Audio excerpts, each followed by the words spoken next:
Indonesia penuh dengan dokter hukum cum laude, profesor hukum, ya. Hampir tiap minggu kita membaca di media si A lulus dokter hukum cum laude, si ini jadi profesor. Tapi apa yang terjadi dalam penegakan hukum di Indonesia?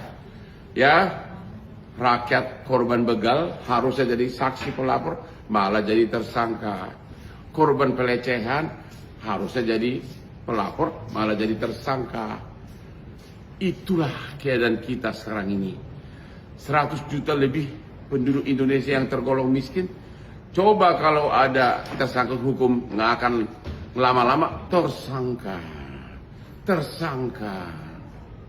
Tapi banyak yang benar-benar sangat powerful, bertahun-tahun tetap mengambang kasusnya, oke?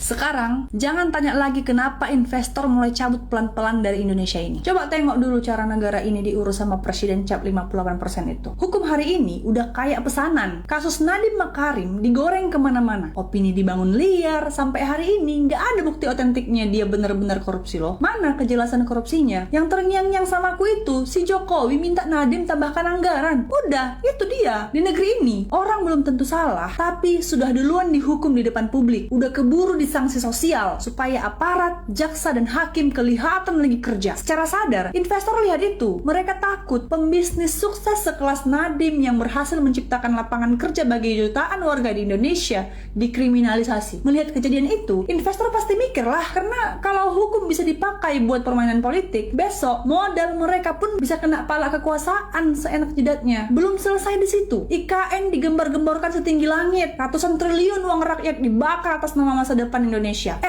Sekarang muncul lagi wacana kalau Jakarta tetap jadi ibu kota karena IKN mandek. Lah, jadi selama ini uang rakyat dilempar ke hutan buat apa? Buat konten drone, buat pencitraan elit. Pasar lihat itu semua. Investor bukan bodoh. Sementara yang dialami rakyat, harga beras naik, cabai naik, minyak naik. Daerah-daerah kayak Aceh masih banyak yang belum pulih benar. Ekonomi megap-megap, tapi pejabat masih sibuk foya-foya. Rombongan mewah, acara seremoni, anggaran dihambur-hamburkan kayak duit warisan nenek moyang mereka. Inilah yang bikin investor mulai hilang selera. Indonesia nggak menarik untuk investasi karena investor itu bukan cuma lihat angka pertumbuhan ekonomi di televisi dan di berbagai media. Mereka lihat apakah negara ini serius diurus atau cuma dipakai panggung rebut kuasa. Sekarang kalau hukum makin kabur, kebijakan makin ngawur, uang negara dibakar tanpa arah, pejabat makin banyak lawak daripada kerja, ya jangan marah lah ya kalau dunia luar mulai bilang Indonesia kaya raya, tapi yang ngurus kok mencerminkan kegagalannya dalam rumah tangga.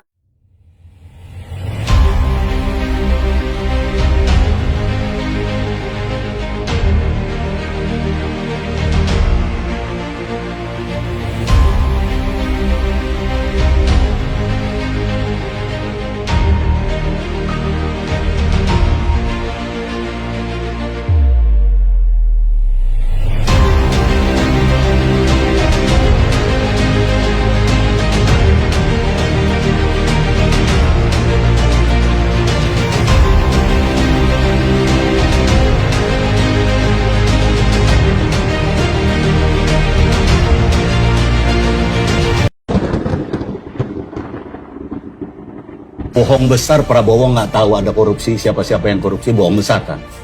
Dengan tegasnya komedian Indro Warkop DKI menyebut Presiden Prabowo pembohong besar karena tidak mengetahui siapa saja yang korupsi. Padahal nih Wak, Pak Prabowo berjanji akan mengejar para koruptor sampai kemanapun. Tapi sampai sekarang tidak ada buktinya nih. Duh, salut deh dengan keberanian Om Indro Warkop ya.